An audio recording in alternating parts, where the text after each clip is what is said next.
Scorpio Sky, Christopher Daniels, Frankie Zay, collectively known as SoCal Uncensored or SCU! This is Catch, Hook, and Shoot, the worst podcast I've ever been on. Word.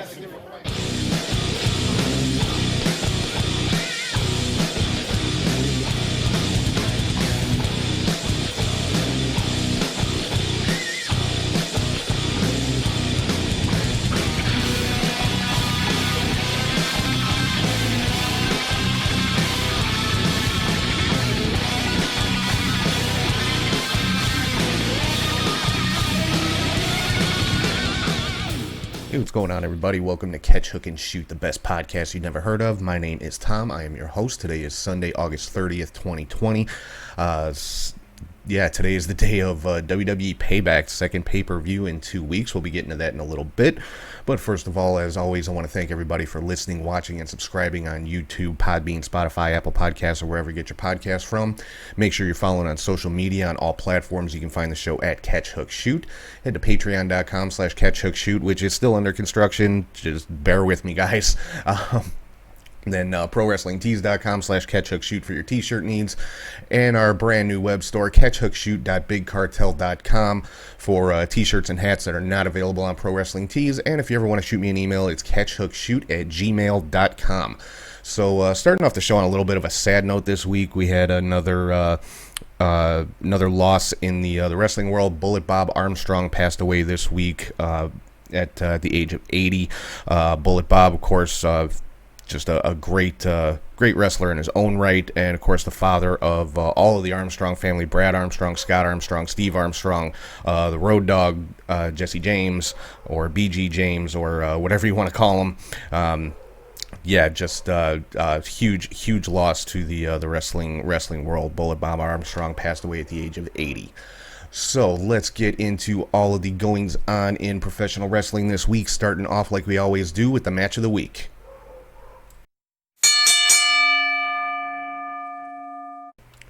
So this week's match of the week comes from Impact this past Tuesday.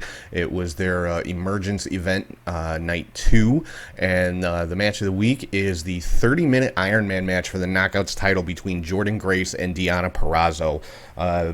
Grace and Purrazzo, two of the top women's wrestlers in the world right now, in my opinion, put on a fantastic match. Purrazzo was able to retain due to some underhanded tactics, but that's just kind of how it goes when you have a heel champion, right?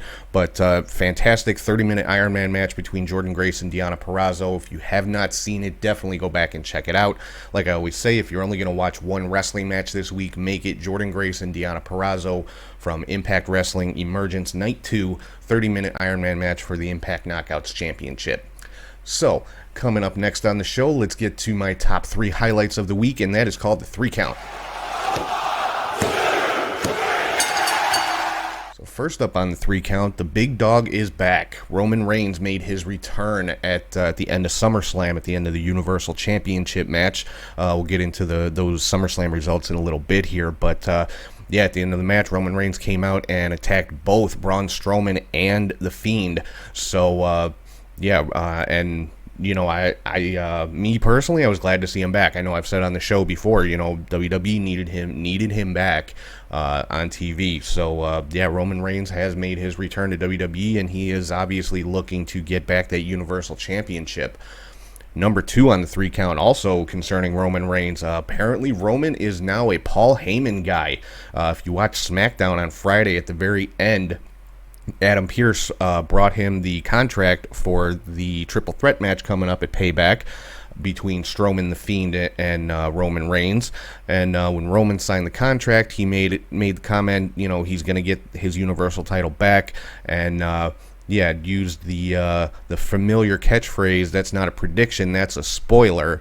And the camera panned over to show Paul Heyman sitting next to Roman Reigns, who then leaned in and said, "Believe that."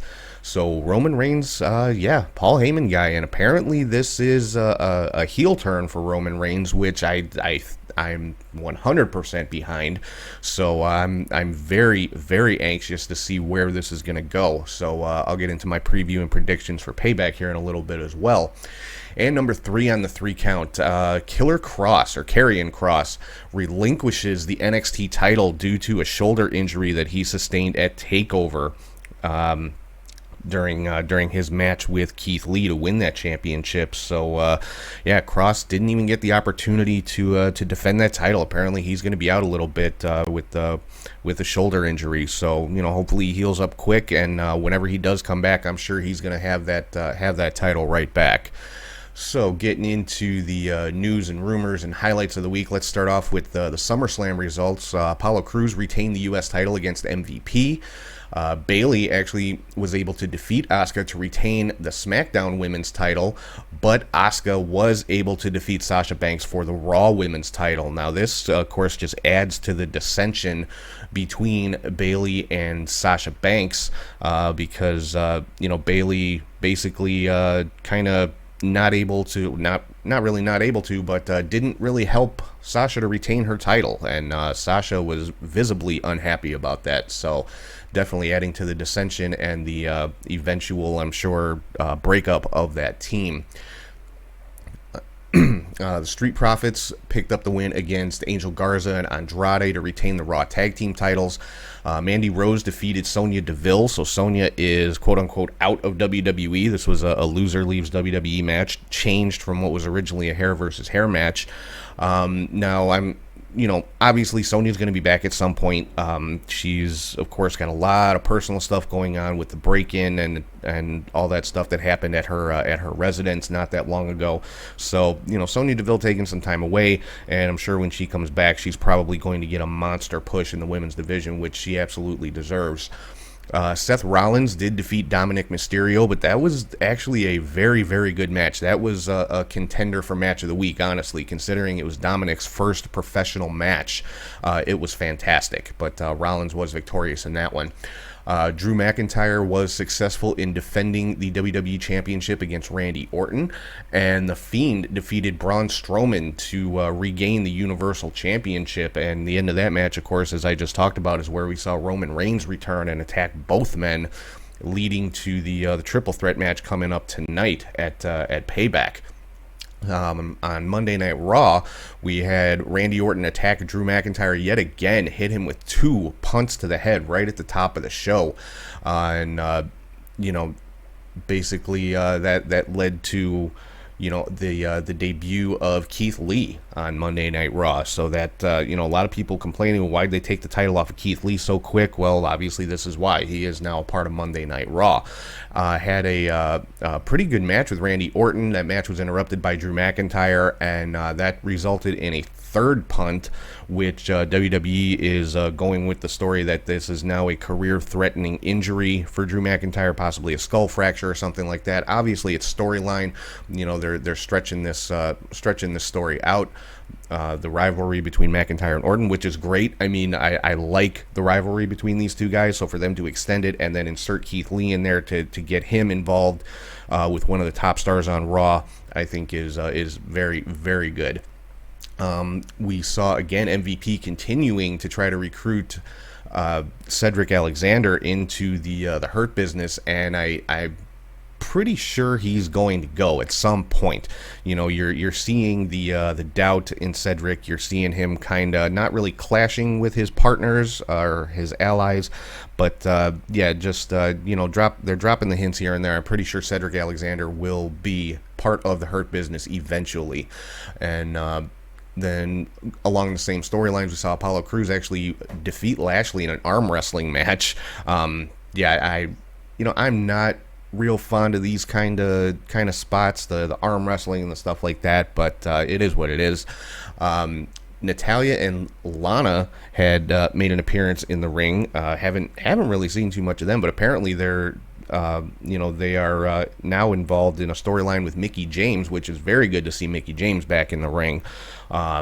So, hopefully, the women's division is going to start expanding and getting some women on TV that haven't had a whole lot of TV time lately. And the main event was Rhea and Dominic Mysterio taking on Rollins and Murphy in a tag team match. This match ended in a no contest when Retribution attacked yet again. There's a lot of speculation about who's going to eventually be the members of Retribution to be revealed. One of the big rumors is Dominik Dijakovic, and he actually did drop a little bit of a hint on Twitter earlier in the week. He posted something and took it down right away. It was a series of numbers, but if you decipher it, it basically said Sunday. So could Retribution be making an appearance at Payback tonight? That wouldn't be a huge surprise to me. So I'm looking forward to seeing are we going to have an attack by Retribution, and are we going to see maybe some kind of reveal as to who the members are? A lot of the speculation is like Chelsea Green, Dio Madden, basically NXT people that have not had too much TV time at all, especially recently. So I'm very, very interested to see where this is going to go. Moving over to NXT, we saw the return of Wade Barrett to the WWE. He was on commentary for NXT, so apparently he's no longer part of the NWA. He is back on the WWE website as an active member of the NXT roster. So whether he's going to wrestle or not, I don't know, but he is with NXT on commentary. I spoke about earlier about Karrion Kross relinquishing the NXT title, and that has led to a four-way 60-minute Iron Man match coming up next week on NXT, and the four men going to be involved in that match are Finn Balor, Tommaso Ciampa, Adam Cole, and Johnny Gargano in a 60-minute four-way Iron Man match. This match is going to be insane, and it's going to be half the show. So, I can't wait to see that, and of course the winner of that match will be your new NXT champion. We've got new NXT Tag Team Champions in Breezango. They were able to defeat Imperium for the tag team titles.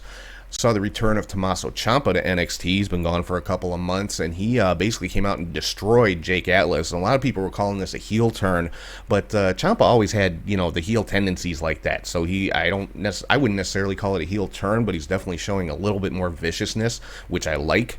So and he will be involved in that four-way Iron Man match for the NXT title this coming week. So I can't wait for that. I'm making an early prediction that that's going to be the match of the week. So I'll have to wait and see. And then a little bit of a surprise on NXT. Shotzi Blackheart picked up a win over Mia Yim. Now Mia Yim is another one that's been speculated to be part of Retribution, and she's been on a little bit of a losing streak and stuff like that. So it would play well if she is a part of it. So, Shotzi Blackheart picked up a big win over Mia Yim. Moving on to Smackdown, we actually saw an appearance from Vince McMahon at the beginning of the show, and he assigned Adam Pearce to get the contract signed for the Triple Threat Championship, Universal Championship match coming up at Payback tonight. And he, got Bray Wyatt's signature in the Firefly Funhouse, showing up as Postman Pierce, and Bray Wyatt did sign the contract, and then got the signature from Strowman after Strowman basically decimated Drew Gulak. I mean, that was just we basically witnessed a live murder in the ring. But Strowman did sign that contract, and I already talked about Roman Reigns signing the contract with Paul Heyman sitting right next to him. We saw another return this week. Sami Zayn coming back to SmackDown with the Intercontinental title. Showed up after the opening match with Jeff Hardy defending against Shinsuke Nakamura, and basically took out Jeff Hardy. Sami Zayn still claiming to be the Intercontinental Champion, never lost the title, saying that AJ Styles and Jeff Hardy are both frauds because he never lost the title, they never beat him for the title. So Sami Zayn back on SmackDown. Then we of course, before Zayn left, he was basically like the manager, mouthpiece, whatever you want to call it, for Cesaro and Nakamura. We saw a spot with them backstage, and they basically kicked Sami Zayn out of the room. They said, you've been gone for 4 months, a lot of stuff has changed, this and that. So it looks like that association is pretty much done with Sami Zayn and the tag team champions Cesaro and Nakamura. we're seeing some dissension in the Lucha House Party in the last couple of weeks. And Kalisto just recently returned from an injury, and he's been having some words and a little bit of pushing and shoving with Lince Dorado. So it looks like Lucha House Party may be splitting up. I like that they've got Lucha House Party on TV, that they're involving them at least in some kind of storyline, with the tag team champions. So I'm curious to see where this is going to go. I mean, Lucha House Party really is, I think, an underutilized group of guys in the WWE. All three of them fantastic in-ring performers. They can do some amazing stuff in the ring. So it's good to see them getting a little bit more of the spotlight. So I'm interested to see what's going to happen with Kalisto and Lince Dorado. And then Alexa Bliss seems like she is going through some type of metamorphosis. I mean, we saw Nikki Cross backstage. She had her coffee mug that Alexa Bliss had gifted her last year. Nikki was talking to Tamina. Then Alexa came in, was talking to both of them, and Nikki noticed that Alexa had the way that she was wearing her hair. She was wearing it in the two pigtails like she always used to do, a while back, and but on one side of her head, she had one like dreadlock, kind of like what the way the Fiend has his hair, and Nikki made mention that it kind of reminded her of the Fiend, and that set Alexa off a little bit. She smashed Nikki's coffee mug, and so yeah, I think we are seeing a slow heel turn with Alexa Bliss, and it wouldn't surprise me to see her associated with the Fiend in the very, very near future. And then the main event, we saw Heavy Machinery and Big E pick up a win over The Miz, John Morrison, and Sheamus. Now, Sheamus walked out in the middle of this match, got frustrated with Miz and Morrison, but the real main story here is Big E and Sheamus. It looks like this is Big E's first major singles rivalry, and they couldn't have picked a better opponent for him. And Big E, hopefully, he's gonna be having the singles run while Kofi and Xavier Woods are out with injuries. So I'm looking forward to see what they're going to be doing with Big E. I'm hoping he gets some type of title shot or something. I'm hoping that's what this leads to. But I think starting him off on his singles run with Sheamus is definitely the right way to go. So and they've got a match coming up at Payback as well. I'll get into that. Actually, right now, I'll get into my previews and predictions for Payback. We've got Bayley and Sasha Banks defending the women's tag team championship against Shayna Baszler and Nia Jax, of all people. I mean, Baszler and Jax have basically been going after each other the last couple of weeks. Jax took out Jessamine Duke and Marina Shafir on Raw Underground, and they've just taken every opportunity to jump on each other, and now they're tag team partners. It's doesn't make a whole lot of sense. I think it's a good team. Don't get me wrong. I think they'll work well as a tag team, but it's another one of these cut and paste tag teams that WWE is kind of infamous for, and it doesn't really make a whole lot of sense. But I do think they are going to end up winning the women's tag team championships at the pay-per-view tonight, and that's just going to add even more to the dissension between Bayley and Sasha Banks. Apollo Crews will be defending the United States Championship, and I'm sorry if you're hearing noise in the background. I've got a window open and somebody's doing something in the alley, but Apollo Crews defending the U.S. Championship against Bobby Lashley. And this could be where we see the turn of Cedric Alexander, and costing Apollo Crews that U.S. title. So I'm picking Bobby Lashley to win the United States Championship. Then we are going to see the match between Keith Lee and Randy Orton. I'm really looking forward to this one. It's Keith Lee's pay-per-view debut for WWE, or his singles match pay-per-view debut. Of course, he was in the Royal Rumble, but this will be his first singles match on a WWE pay-per-view on the main roster. I'm really not sure in this one. I mean, I could see them, giving Keith Lee the victory in this one just to kind of establish him as a force in WWE, but I don't see Randy Orton taking a loss because he's still in that WWE title picture, and Drew McIntyre is only going to be out like a week or two, so I'm going to go with Randy Orton in this one, or possibly like a disqualification or a no contest, something along those lines. But if it goes to an actual decision, I'm going to pick Randy Orton. Then we've got a tag team match, again, a rematch from Raw that the match never got to really get finished. Dominic Mysterio and Rey Mysterio taking on Seth Rollins and Buddy Murphy. yeah, I know I picked Dominic to beat Rollins at SummerSlam. That didn't happen, but I'm gonna go with Dominic and Rey Mysterio for the victory in this one. I'm gonna say Dominic's gonna get the victory over Murphy to win this match. I don't think Rollins is gonna take the pin, but I think Dominic is gonna end up getting the pin over Buddy Murphy. Then we've got Matt Riddle taking on King Corbin. Of course, Corbin has been offering basically a bounty on the head of Matt Riddle because saying he doesn't belong on Smackdown and all this kind of stuff. So I'm gonna pick Matt Riddle to pick up the victory in this one. Big E taking on Sheamus. Of course, this stemming from all of the back and forth that these two have had on SmackDown the last couple of weeks.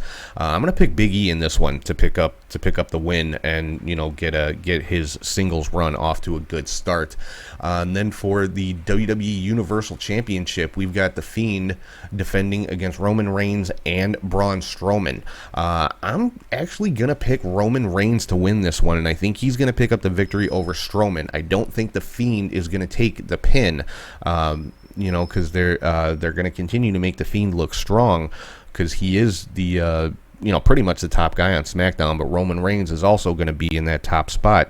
So I'm going to say Roman is going to win the Universal Championship by pinning Braun Strowman. Moving on to some AEW news, we saw Hangman Page get kicked out of the Elite, and this is stemming from him costing the Young Bucks a shot at the AEW tag team titles by interfering in the gauntlet match that was going on to determine who would get the title shot at All Out coming up on September 5th, which is next Saturday actually. So but yeah, FTR ended up winning that gauntlet match, so they do get the tag team title shot at All Out. We saw the AEW debut of Sean Maluta, formerly from NXT, member of the Samoan Dynasty, the nephew of, I believe it's Afa's nephew from the Wild Samoans. But his debut was against Lance Archer, unfortunately, and he basically got destroyed. But good to see Sean Maluta in AEW. Then after the match, we were seeing a promo from Jake the Snake Roberts and Lance Archer, which was interrupted by Team Taz, which is Taz, Brian Cage, and Ricky Starks. Now, the promo was talking about the Casino Battle Royale coming up at All Out, which, of course, same as last year, 21-man Battle Royal. They draw for entry, and they enter 5 at a time, and then there's the one, number 21, of course, enters dead last. And Archer saying he's going to win, Taz saying one of his guys is going to win. In the middle of all this, we saw Darby Allin come out and just go after Ricky Starks, and the two of them fight all the way to the back. But we're also getting, hints at maybe a clash between Lance Archer and Brian Cage, which would be just fantastic. I can't wait to see that. Had the contract signing between Jon Moxley and MJF for their match coming up at All Out, and part of that contract was that in the match, Moxley will not be allowed to use his finishing move, the Paradigm Shift, the double arm DDT. And Mox signed the contract and handed it back over to MJF and his lawyer that we've seen the last couple of weeks, and basically said, well, thank you for signing all 17 pages, and the lawyer, in his confusion, said there was only 16 pages, and then Mox dropped the bombshell that the 17th page stated that the lawyer had to wrestle Moxley this coming week on Dynamite, so that should be entertaining to say the least. Then we had an 8-man tag team match, the Butcher and the Blade and the Lucha Brothers taking on Brian Pillman Jr., Griff Garrison, Sonny Kiss, and Joey Janela. Of course, the Butcher and the Blade and the Lucha Brothers were victorious in this one. They had Eddie Kingston in their corner, so this is obviously a new faction that we've got in AEW. Great to see Pillman and Garrison on Dynamite, though. I mean, they've had several matches on AEW Dark, and to now see them actually on Dynamite on TNT is pretty cool. We got another promo from the Dark Order. Basically, they walked out with a coffin. Inside the coffin was Dark Order member 10 with the Nightmare Family jacket over his face, kind of trying to make it look like Dustin. But, in the midst of this promo, or was trying to make it look like Cody, not Dustin. In the midst of the promo, Dustin, QT Marshall, Scorpio Sky, and Matt Cardona came out and basically, chased off the Dark Order. So, Yeah, it looks like that. I'm sure that's going to be a match coming up very soon. Now, Scorpio Sky's involvement in this was a little bit of a surprise, but I'm pretty sure that's because of him wanting that TNT Championship, which right now is held by Brody Lee. Big Swole picked up a victory in a handicap match against Rebel and Penelope Ford. Technically, it was a 3-on-1. Britt Baker was technically part of the team with Rebel and Penelope Ford, but she never got in the ring, never got out of her wheelchair. But as a result of the victory, Big Swole now will get her match with Britt Baker at All Out. And then the main event of Dynamite, Sammy Guevara defeated Matt Hardy in a tables match. Now, I have to apologize for last week. I was talking about AEW and Matt Hardy, and I kept saying Jeff Hardy because in my notes all I had was the last name. So I gotta say thanks to my buddy Cowboy Archie for pointing that out to me. So now I actually use full names in my notes. But yeah, Guevara defeated Matt Hardy in a tables match, continuing their rivalry. I think this one is far from over. And at the end of this one, we saw Orange Cassidy attack Chris Jericho in the announce booth. So, and obviously the two of them have a match coming up at All Out this week or next week as well. Now, as far as All Out, I am actually next week I'm going to try to drop the show early on Saturday so I can get my predictions in for that one. But if not, if I end up not dropping the show until Sunday, then obviously I'll have all the results and everything like that. Moving on to Impact, like I said, we had Emergence Night 2. Eddie Edwards retained the Impact World title against Rob Van Dam. Obviously a great match between those two guys. We saw an attack from Eric Young afterwards, and we're going to see that title match next week. Eddie Edwards taking on Eric Young. We saw Brian Myers pick up a win over Willie Mack. Kind of a surprise, but I'm liking Brian Myers in Impact so far, so I'm interested to see what they're going to do with him. And I already talked about Deonna Purrazzo picking up the win over Jordan Grace in that 30-minute Iron Man match, which was the match of the week. So that's going to do it for news and rumors for the week. Right now, I'm going to throw it over to Charlie G, and he is here with your Indie Cut.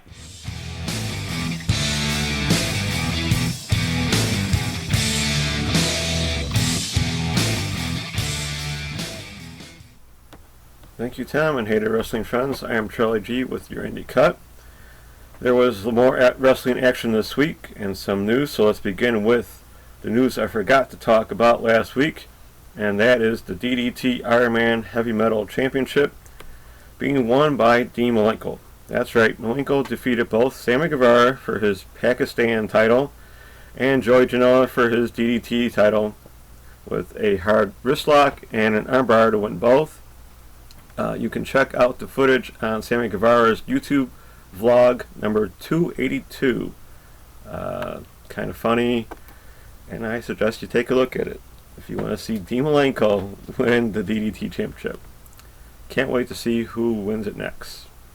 FTR's beer cans, Adam Page's whiskey bottle, you never know. But so let's begin with some wrestling action from August 21st. Pro South Wrestling Uprising 2020 in Piedmont, Alabama. They had an attendance of 40. In their heavyweight title match, Eric Silva, who was champion, defeated Trevor Aeon. We move up to Pro Wrestling All-Stars of Detroit, Cheap Heat, where their Cruiser Core title match of champion Tanner Nix defeated Kyle Barrett. Then KFW Wrestling, killing it, from Sevierville, Tennessee. Kenzie Page defeated Nate Wild. Kenny Morton defeated Chris Crunk. For the KFW title match, champion Brian Pillman Jr. defeated Lotus. Now, I could not find where Brian Pillman Jr. won the title, but congrats to Pillman on being champion. So there you go. And then in their KFW Daredevils title TLC match, champion Hunter Drake defeated Kevin Ryan. We go to wrestling in the USA freelance shows, No Ring Deathmatch, New York City, New York, where a loser mows the lawn, No Ring Deathmatch, and Kit Osborne defeated Casanova Valentine. So I guess he has to mow the lawn. We head over to Westside Extreme Wrestling. That's right, WXW shortcut to the top 2020 from Germany. So they are back on the map, running shows. Nice to see. Killer Kelly defeated Sarah Leon, and the WXW World Tag Team title. Maggot and Prince O'Hara, who are champions, defeated Alpha Kelvin and Mike Schwartz. Champion Bobby Guns defeated Tristan Archer in a Unified World title match. And then in a Battle Royal, Mike Schwartz won that. Big Japan Wrestling and 0-1 held a dual contest with an attendance of 113, where Masato Tanaka defeated Drew Parker. And Strong and Daisuke Sakamoto, Yuji Okabayashi, and Yuji Hino defeated Akira Hoyoro, Takura Numero, and Toa Owasaki. Actress Girls put on another show from Kurgan Hall. Then August 22nd, and a show I would have loved to have seen, Russell Pro from Union, New Jersey. Falaba defeated Steve Gibke. Ray Lynn of Warrior Wrestling and other promotions defeated Lady Frost. For the Russell Pro Tag Team titles, JP Grayson and Tommy Grayson defeated champions Malcolm Moss and Ronnie Moses. In the Russell Pro Silver title match, Matt McIntosh defeated champion Shane Donovan to become new champion. For the Russell Pro Gold title match, Anthony Bowens, who was champion, defeated LSG. In the Cap title three-way match, champion VSK defeated Johnny Cash and Justin Carino. Okay, and then in a singles match, Brian Myers faced Joey Janela to a no contest because the tag champions of JP Grayson and Tommy Grayson interfered and called for a match. So that led Brian Myers and Joey Janela defeating JP Grayson and Tommy Grayson to become tag champions. Yes, Brian Myers and Joey Janela are Wrestle Pro tag champions. And Brian Myers won a match. Hey, it's 2020, folks. We move up to Wisconsin Pro Wrestling Collision Course in De Pere, Wisconsin. So you are now on the map. They had a WPW heavyweight title match where Brock Hall defeated champion TW3 to become new champion. Down to Wrestling for a Cause, Summer Sizzler 2020 from Owasso, Oklahoma. So you are now on the map.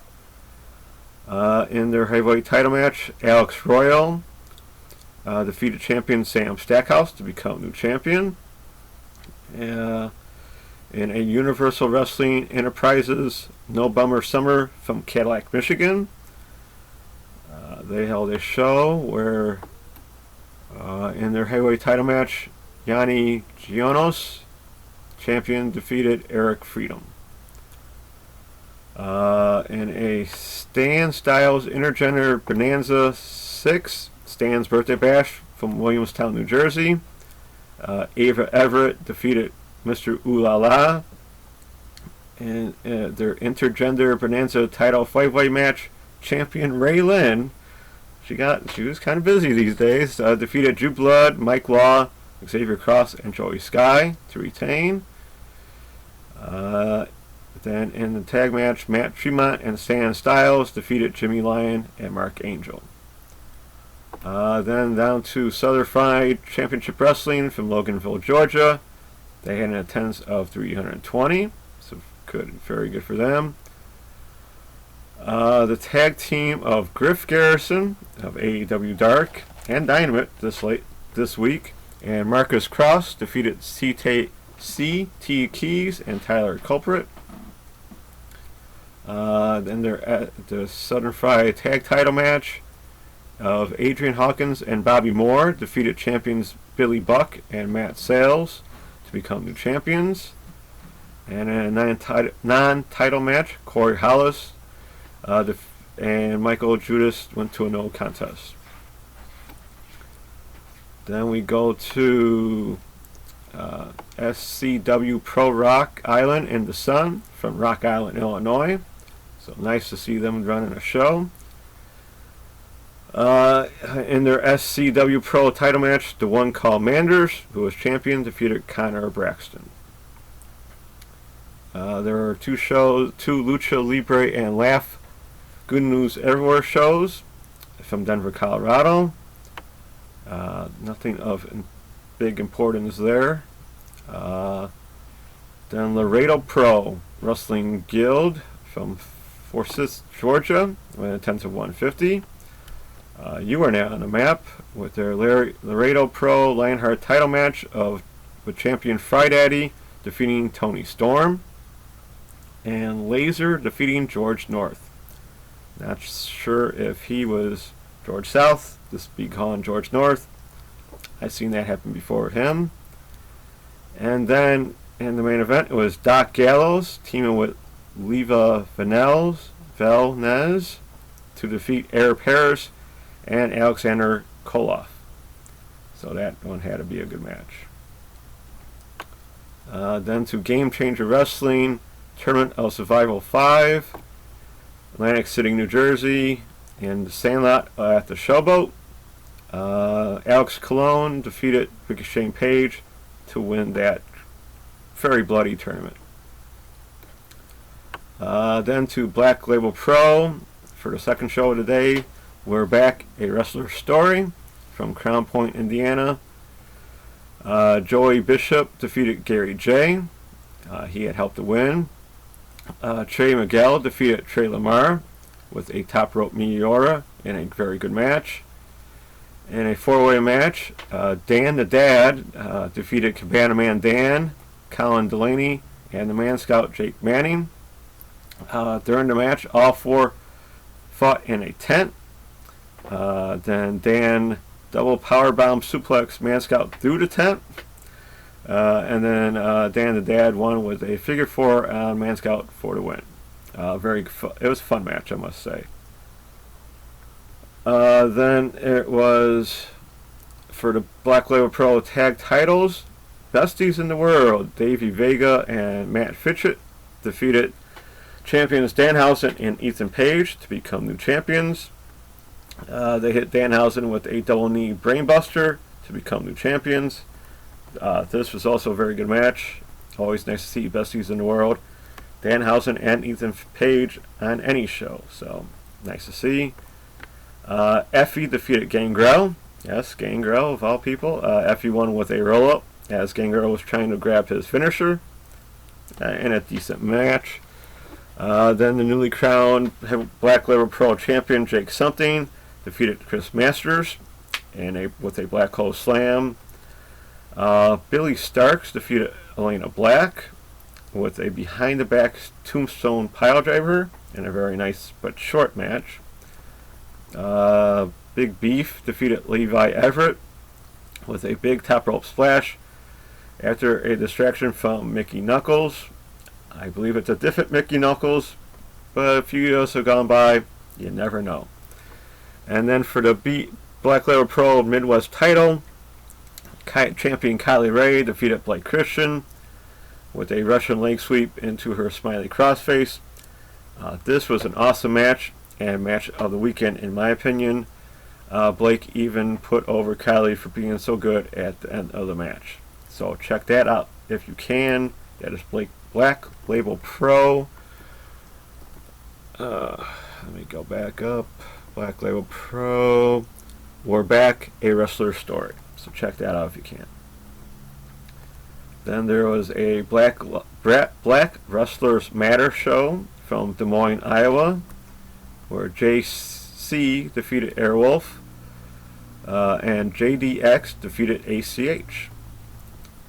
So, not sure where that was broadcast from, but if you can, show your support there.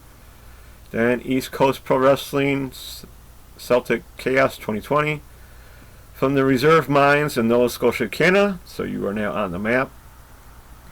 in their heavyweight title 8-man tag elimination match, which was vacant. Charlie Hubley, Lincoln Steen, The Answer, and Troy Merrick became champions, defeating Casey Williams, Mike Hughes, Narcus Saint, and Titus. So, there you go. Over to Tigers Pro Wrestling Summer Show Part 2 from France. Yes, France, you're on the map in wrestling. They had a title match of Eddie Marston, who was champion, defeating Camus. And then there was another show called Rixie, I believe that's how you pronounce it, Catch, also from France, where Tristan Archer defeated Antoine Bernard. Big Japan Wrestling held a show also with an attendance of 70. Oscar Pro Best of Oscar tournament continued on with an attendance of 123, with a 6-man tag match of Asami Kodaka, Shigo Takabani, and Udamaro defeating Keijo Matsuda, Tajiri, and Takio Kito. I'll get to that later on about the finals. Then August 23rd, Beyond Wear Sunscreen from Atlantic City, New Jersey, on the Garden Pier. Yes, they're back on the pier again. Willow Nightingale defeated Max Caster. Pinky Sanchez defeated Solo Darling with a moonsault headbutt in a disputed 3-count. Good match, cool move, and nice to see Solo Darling back in action. Then Lady Frost and Victor Benjamin defeated Beer Country of Beer Boulder and Beer Brunson in what I consider a very big upset with a DVD 450 splash with a double pin. It was a good match, and it was in the rain, so it even got it was a little chaotic there for a moment, and probably shortened up the match itself. Then, still raining, Alley Cat, being scared of the rain, defeated Slade with a big Larry Cat after a big bump on the deck by Slade, which looked like it might have knocked him out a little bit, but she ended up winning. Then the sun came out and started baking on Injustice, which is Jordan Oliver and Myron Reed. They defeated Kristen Casanova and Tasha Steeles. Jordan used a loaded right hand on Tasha for the win. I don't think you really need to do that, but hey, what do you want? Then Joy Janela defeated Kimberly with a top rope double foot stomp in a good hard-fought match, and you will see them at Warrior Wrestling coming up. Then Chris Dickinson defeated Priscilla Kelly. He won with STF in a hot fought match. These two were baking, and if you've ever seen Priscilla Kelly, she is pasty white and was getting some color by the end of the match, so it was nice to see them both wrestling once again. Then Game Changer Wrestling, Jimmy Lloyd's Jersey Shore from the Garden Pier as well. This was during SummerSlam, so I did not get to see all of this show. So Cole Radrick defeated AR Fox. Chris Dickinson defeated Lee Moriarty, who will be at Warrior Wrestling. Blake Christian defeated Andrew Everett. In a death match, AJ Gray defeated Lucky 13. KTB and Shane Mercer defeated the Injustice of Jordan Oliver and Myron Reed. In another death match, Jimmy Lloyd defeated Elena Black, who will be at Warrior Wrestling. Pinky Sanchez defeated Effie. And in a match I did see some clips of, pretty wild and all over the pier, Joy Janela defeated Alex Zane, who will both be at Warrior Wrestling coming up. We head to Asylum Wrestling Revolution from Indianapolis, Indiana, in a barbed wire massacre death match. Dale Patricks defeated Chuck Stein. All-Star Pro Wrestling, Bethany, Oklahoma. For the women's title match, Erica, who was champion, defeated Skylar Slice. Revolution Pro. So yeah, Rev Pro, Epic Encounters 1. They're back in action from Hampshire, England. So you are back on the map, Rev Pro. Congratulations. They had no attendance, so they kept safe. Robbie X defeated Connor Mills. Brandon White defeated Kenneth Halfpenny. Dan Maloney defeated Callum Newman. Aaliyah James defeated Bobby Tyler. Kyle Fletcher and Ricky Knight Jr. defeated Michael Oku and Will Ospreay. I missed that match. I wish I didn't.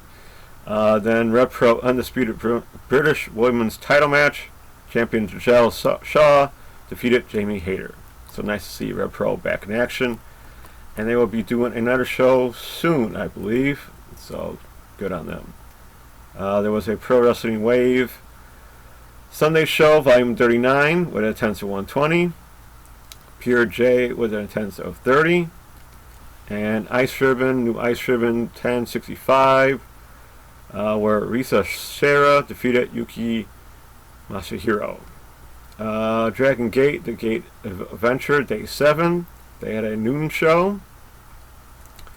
And then they had an evening show with a attendance of 333, where Dragon Kid, Masada Yoshino, and Tsushimi Yokosaka defeated Jason Lee, Kota Miyonora, and KZY. DDT, King of the DDT final from Corrigan Hall, where Tetsuya Endo defeated T-Hawk in a very good match to win their money and trophy. So check that out if you can. You know where to go. Check out DJ Yancey if you need to. So yeah, Big Japan Pro Wrestling number 27, when attendance of 165 took place. Then, as I told you, Ohio Valley Wrestling 1097 is up on YouTube from Jeffersonville, Indiana, where Brian Pillman Jr. defeated Corey Storm. And the OVW Southern Tag Team title match, champions Big Zo and Cashflow defeated Anthony Katerna and Tony Bizzo. H2O Wrestling Hardcore Hustle continued on with show number 31. Marvelous That's Women's Pro Wrestling from Tokyo, Japan, where Mio Momono defeated Hero. Dragon Gate Day 8 with attendance of 119. Yeah, that's enough for that. Then August 25th, DDT Ganbare Pro Heaven's Door for their Independent World Junior Heavyweight title match, where Asuka defeated champion Agani Shinoi to become new champion. Yeah, Pro Wrestling Basra 131. Union Pro Max title champion Fuminaro Abe defeated Daike Tsunemura. August 26th, Limitless The Road number 5. Ace Romero defeated Rip Bison. Eric Johnson defeated the Dirty Drifters of Ike the Bite and Jacob Drifter. Then in the Best of 5 series, Alexander Lee defeated Frank Yeager, and he leads 2-1. And in a non-title match, Anthony Green defeated Ava Everett. New Japan's Summer Struggle Day 12 took place, and this was where the first of the crazy tournament started place. First match was a no-finisher match, and El Desperado defeated Satoshi Kajemi by DQ because he used his finisher. In a round 2-count pinfall match, Toriano defeated Bushi.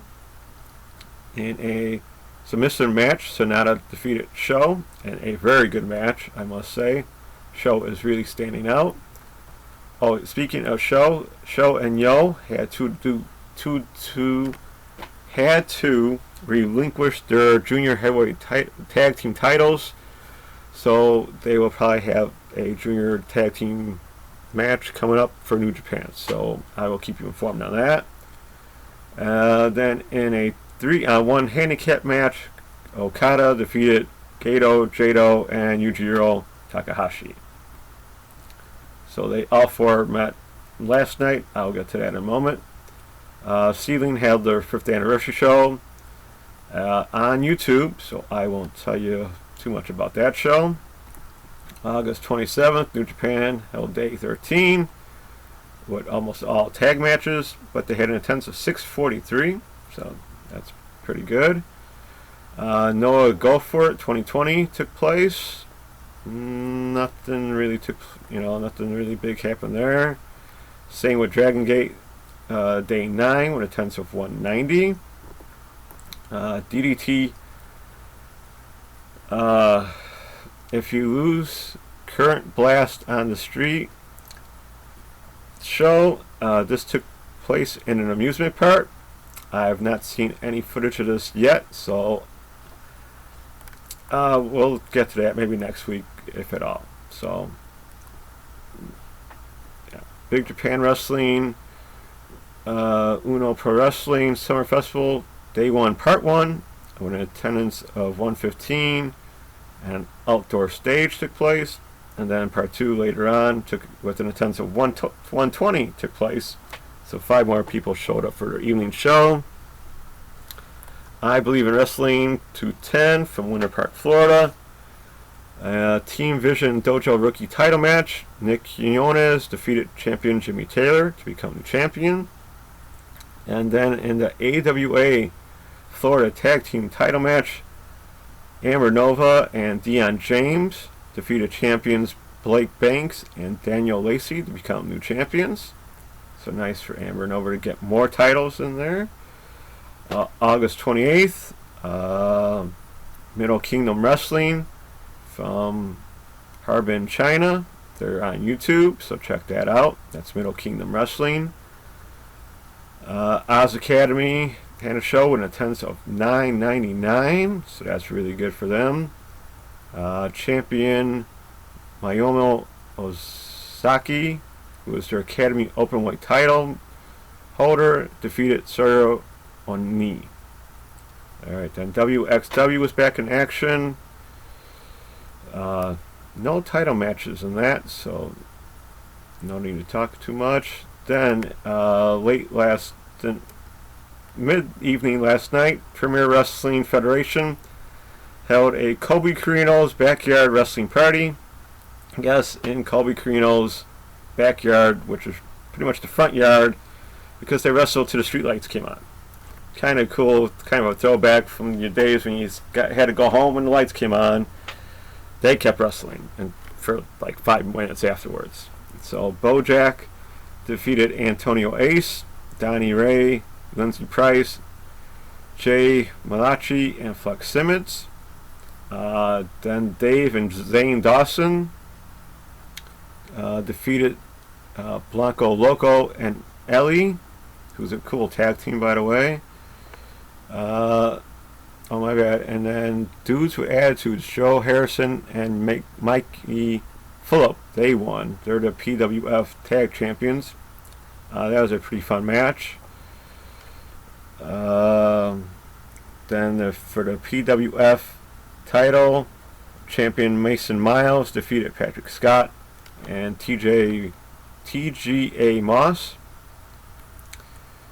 And in the main event, the George Nasty Boys of George South, Timmy Lou Redden, and White Mike were defeated by the Ugly Ducklings of Colby Carino, Lance Lude, and Rob Killjoy. The Ducklings were driven out on an ATV by, I believe, Colby's little brother, if Steve Carino said that correctly. Yes, he was on commentary, but don't say I told you. There was a crossbody from the tree. Yes. Then Colby did a frog splash off a ladder through a door. That wasn't even enough to win for the win. Someone did a move from the house's roof, but IWTV did not show it, which I was very disappointed in. I'd love to see how that went. But Colby did a sunset flip on George South for the win. In an interesting match, and show, but so nice to see that. Then New Japan Strong, number 4, in California.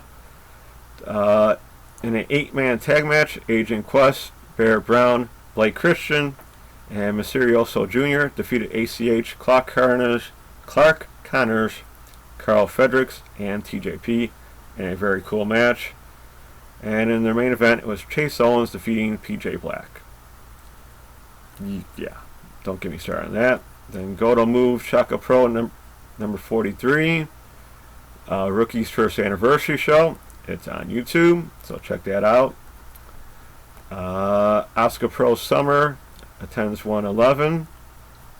In the semifinal matches, in Block B was Koji Doi defeating Hiroshi Yamato, and in Block A it was Yusaki Kodema defeating Minoru Tanaka.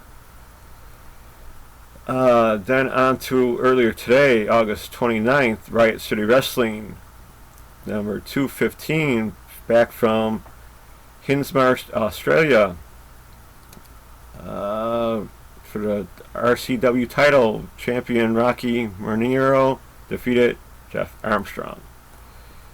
Sendai Girls had a show. Ice Ribbon 1066 took place from the 10th of 342. They had a WWW World Underground Wrestling Women's title match where Tekla defeated champion Cherry to become new champion.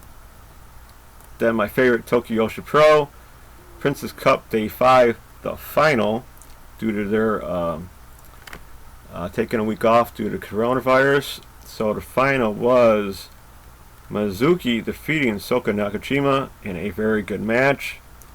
The show was fun. I enjoyed it very much. It was like 10 o'clock at night here.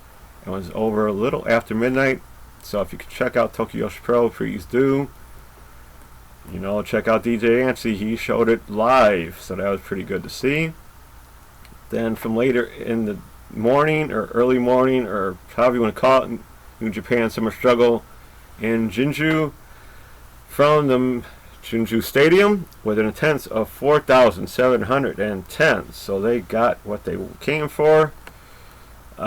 King of Pro Wrestling champion is Toru Yano. He defeated El Desperado, rolling up Okada for the win, and Sonata just missed the break, but not, interesting match nonetheless. And for the never openweight title, Minoru Suzuki defeated Shingo Takagi in a very hard-fought match. For the IWGP Junior Heavyweight title, Taiji Ishimori defeated Hiromu Takahashi to become new champion. That was a fun match. Check that out. The tag titles were retained by Taichi and Zack Sabre Jr. And then for the IWGP Heavyweight title and Intercontinental title, Tatsuya Naito defeated Evil in a very, very good match. So check that out if you can.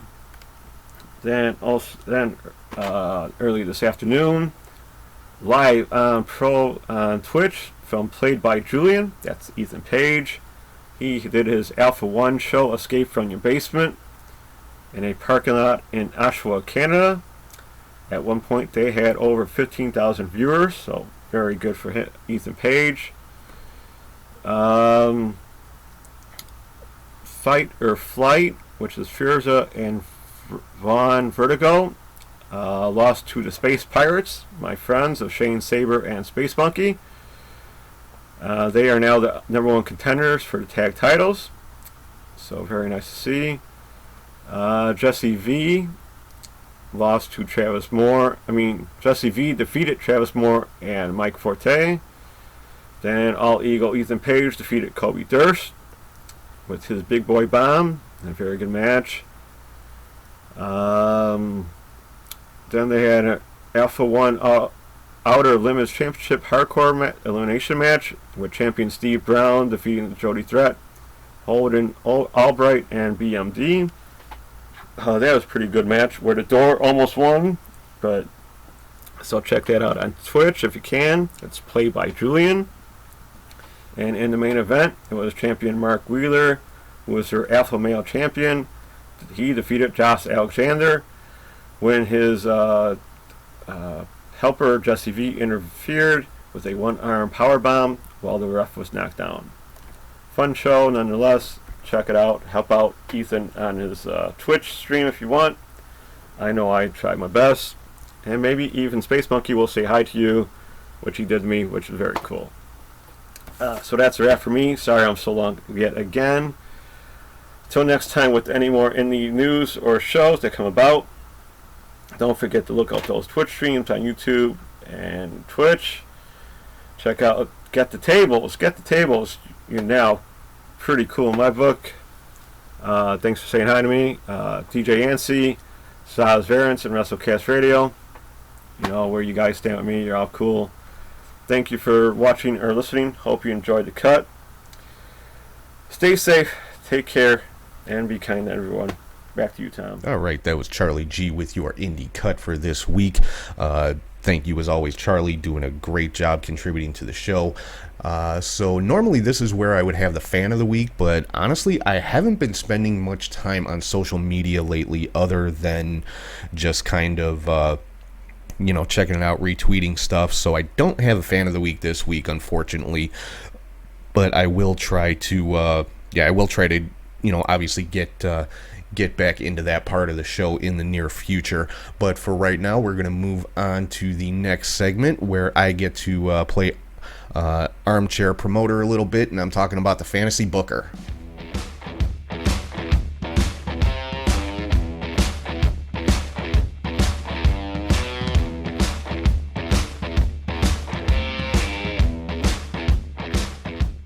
Alright, so for the Fantasy Booker, we are continuing with the first round of the CHS Faction Tournament. If you remember last week, I told you I'm doing a little tournament here, 16 of what I think are the top factions throughout wrestling.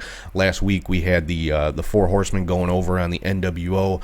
This week's matchup, kind of interesting. Like I said, I put these 16 factions together and randomized the pairings for the first round. And this matchup we've got this week is D-Generation X versus The Brood. Now, The Brood really was a short-lived faction, but one of the more popular ones. I'm talking about Gangrel, Edge, and Christian.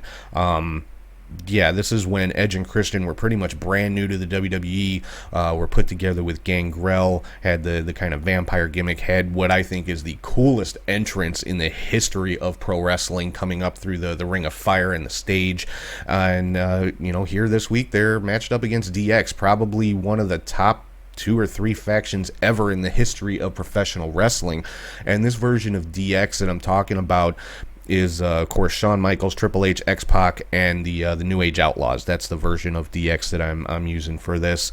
And as much as I love the Brood, I gotta give it to DX this week with the victory, moving on to the second round. Like I said, the Brood, a great faction, just very short-lived and didn't have any really just solid storylines with anybody. They were part of the ministry for a little while, which I thought was really cool, hooking them up with The Undertaker. But, there's so much more that could have been done with the Brood, and it just didn't happen. Meanwhile, DX just kind of ran roughshod over WWE for quite a while, and really were, as far as just strictly WWE factions go, probably the best one ever. So, that is this week's Fantasy Booker for the CHS Faction Tournament. DX versus the Brood. DX is the winner, moving on to the next round. So, getting into the final segment of the show where I talk about what might not be the most popular opinion ever, and I'm talking about the Weekly Hot Take.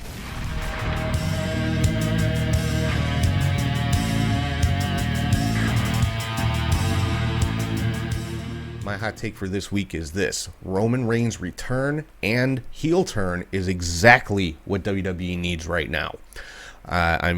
People have been saying for a long time Roman needs to turn heel. He needs more of an edge. He's too much of a nice guy. The biggest pop that Roman ever got from a WWE audience was when he had his rivalry going with Triple H, which led to a match at WrestleMania. When he came out on the Raw before WrestleMania and just destroyed Triple H, just beat the crap out of him, just let loose, on Triple H. The fans went crazy, but they didn't continue with that. They didn't continue letting him just be a monster. And I'm hoping that's what they're going to do now. The way he came out and went after The Fiend and Strowman, that is how Roman Reigns needs to be, in my opinion. That is a Roman Reigns that the fans are going to start getting behind. And, the fact that he was gone for a few months is good, because now he's kind of fresh, new again. And obviously there's the internet trolls that are like, oh, God, Roman Reigns should have stayed away. Shut up, But I think a heel Roman Reigns with an edge, a Roman Reigns with Paul Heyman in his corner is exactly what's needed. That is what's going to elevate Roman Reigns to that next level that WWE's been trying to get him to for years. And, if they do it right, if they let him go out there and just destroy people, and, I want to see a more violent Roman Reigns. That's what I want to see. And I'm hoping they change up his ring gear. I really am. If they're going to make changes to him, make changes. Commit to it. Get rid of the stupid flak jacket and, just let him go out there and just dominate people. That's the Roman Reigns that I think needs to be seen in WWE right now. So that's pretty much going to do it for this week. Like I said, I'll be back next week with the results of Payback from tonight. And if I don't get the show up early with a preview and predictions for All Out, I'll obviously have all the results from that as well. But I'm going to try to get the show up on Saturday next week to get those predictions out there.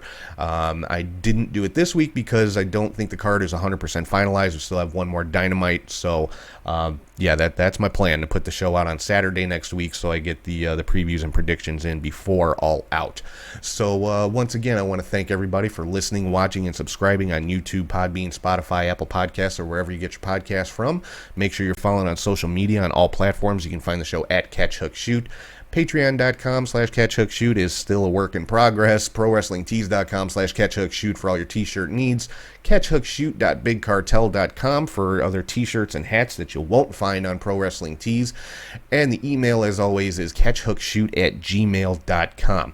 So, again, thanks everybody for checking out the show. Thank you for all the downloads. And also next week I will have a preview of night 1 of Warrior Wrestling Stadium Series, which is coming up 3 consecutive Saturdays in September, the 12th, the 19th, and the 26th. Those will all be broadcast live on the Podbean app, myself and Charlie G doing the commentary. The card for the first night is sick, and it's just night 1. Head to the CHS Twitter or Facebook or Instagram page. You can find the link for the live broadcast of night 1, and you can also see the all the matches on the card for night 1. It's just going to be an amazing show, so make sure you check that out.